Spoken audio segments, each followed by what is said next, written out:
Hi creative friends, this is Sreya and thank you so much for being here. So today what I'm going to do is an autopsy of this spread, and I'm going to share what I learned. Now normally, say when I'm working in this way where I'm incorporating the images that are on the page into my own work, like when I'm working in Painting the Feminine, or I've done it in a Van Gogh book and the Madame Butterfly book, and now even this amazingly beautiful, delicious book, I will tend to go through it and look and see, like, what did I learn? And sometimes what I'll do is I'll do it now and then I'll come back to it like 6 months later and even a year later, because what tends to happen is there's so many things that I've learned, but it doesn't instantly become apparent to me. And maybe 6 months down the road, I'll be like, wow, I learned, A, B, C, and D from doing this spread. And it'll just be like plain as day. But like right now, I don't see it. But I'm just going to go over the main things that I have learned. And I just want to point out that when I am working in a book like this, where I am collaborating with the artist, as Connie Solera says, I am primarily doing it to learn. And sure, I do end up making an art journal, but that's almost like a secondary thing. Like, that's not my main objective. So I just wanted to point that out. Now, the very first thing that I learned from this spread is that I absolutely love this cool palette.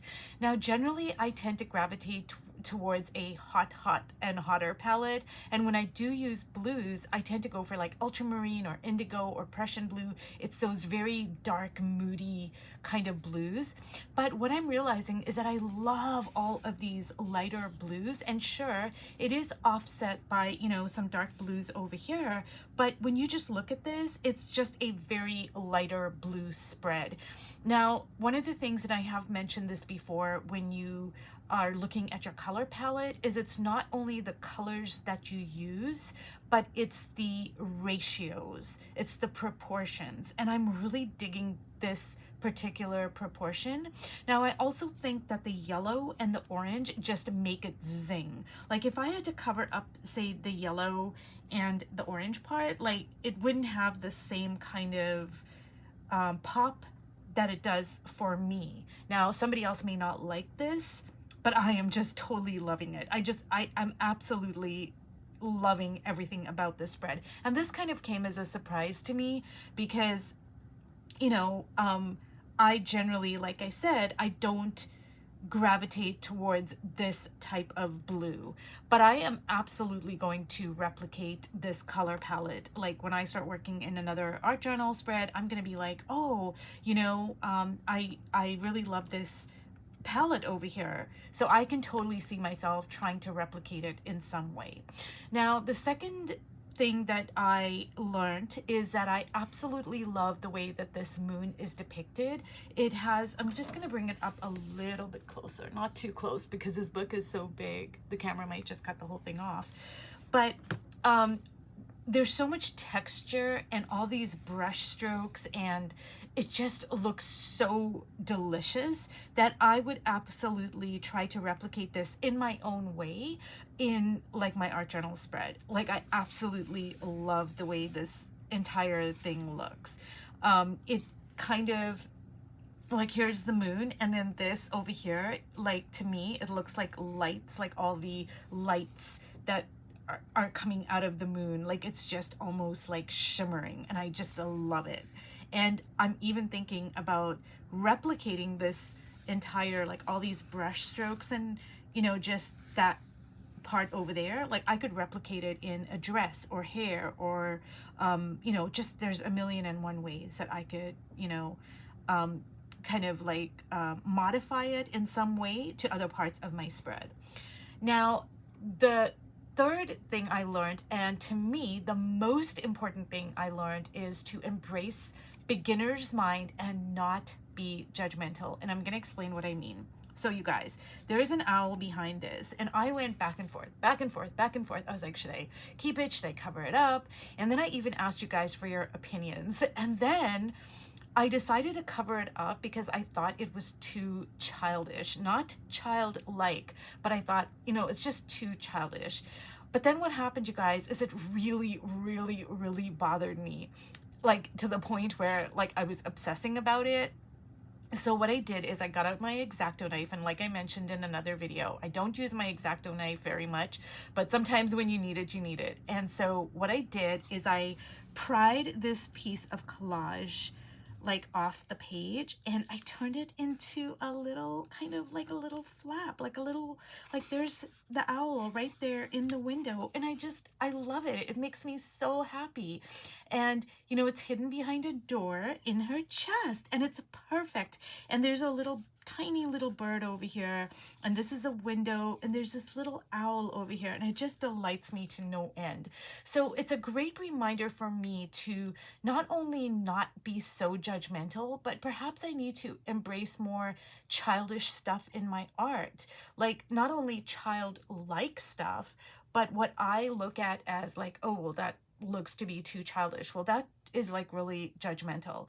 And it's a great reminder for me to follow my heart and the love what you love, the follow the juice, follow the energy. All of those lessons just came right into, you know, this little owl over here, and I kept it. I kept my little owl. Oh my God, it's not even my owl, okay, you guys, because it was already on the page, but it's my owl now, and it's like a little secret, and it just makes me so happy. So another couple of things I want to mention is it was a bit difficult for me to, you know, paint this face, because half of it is kind of coming off the page. So it was just a little bit, you know, there was just a little bit of like, well, I don't know, you know, if it looks right or whatever, but it looks right in this spread. And that's another, you know, get out of my judgmental kind of like, well, it should be, it shouldn't be, whatever. I'm really happy with the way it turned out. Another thing is that I did get a comment about, you know, somebody mentioned that they felt that they were copying me, and, you know, but they were learning so much. So I just want to remind you guys that, yeah, copy me, you guys. Copy me, copy me, copy me. That is the whole purpose of me sharing all of my art. I'm so honored that you would even want to copy me. And, you know, that is the whole purpose of it. It's, you know, when I work in Connie Solera's book, in some sense, I am copying her. You know, because like I'll make a robed figure, like she does a lot of robed figures, or I do something that's very Connie-esque, I call it. So I'm copying her, and artists throughout history have, you know, copied other artists to learn. And actually, it reminds me of Salvador Dali. He actually copied a lot of Picasso's work. Now he, you know, did it in his own way, but they were clear copies of paintings that Picasso had done. And then, you know, he did it because he really admired Picasso, but also as an entry point into his own, you know, his own style, his own art that is only, you know, very Dali-esque, so to speak. So yeah, like that's the reason why I'm, you know, sharing all of my art. Like, I want you guys to copy me if you feel so inclined, because what happens is that, you know, just say like, you know, I'm painting in this and I go, oh, well, I see, you know, I don't know, I see a brush stroke over here, so I'm going to copy it. It just kind of happens like without even thinking about it. It's natural. So when I do that, I'm building like a muscle memory. I'm building like a repertoire for my visual language. So now when I go into my art journal, I can be like, oh, well, I've already done it over here. So I already have that as an experience that I have done. So now it's going to just become that much more easier for me to replicate it. And if I need to replicate it 10 times exactly, and on the 11th time I modify it a little bit and I make it into my own, then that's great. Like, you know, that's the whole purpose of, you know, me sharing everything that I do is I want you guys to copy me, if you feel called to, and then learn from it, you know, and at some point you will say, oh, well, I really like this, so I'm going to keep it, or I'm going to combine it with something else, or I'm going to modify it, or, you know, it could be like what Dolly did, where he just used it as a jumping off point into his own art, you know, and it could be completely different from something you've copied from somebody else.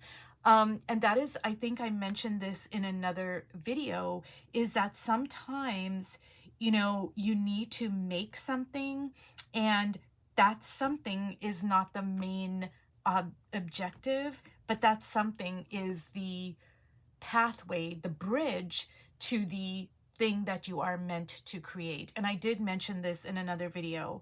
I think I talked about it when I was in Oaxaca, and how I, like, you know, went and I painted these breasts, like, and I just painted them for 20 minutes, and then I just went into painting on another sheet of paper a face that was in a different style than what I had painted prior to that.